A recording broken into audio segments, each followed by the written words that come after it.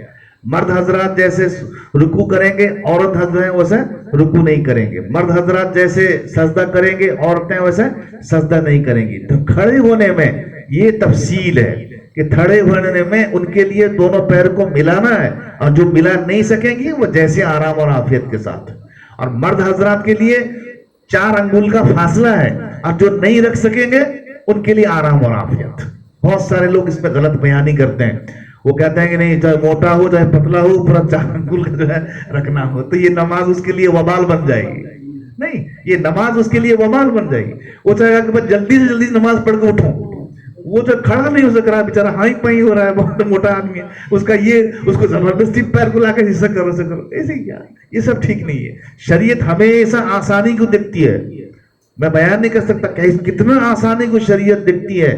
اتنا آسانی نے، آپ کو بھوک لگ رہی ہوگی، نماز پڑھیں گے آپ، مگر جماعت چھوڑ دیجیے. آپ نماز پڑھیں گے، بھوک، پہلے کھانا کھائیے. آپ پہلے کھانا کھائیے، جماعت چھوڑ جائے، کوئی بات نہیں، نماز تو نہیں جا رہی ہے نا.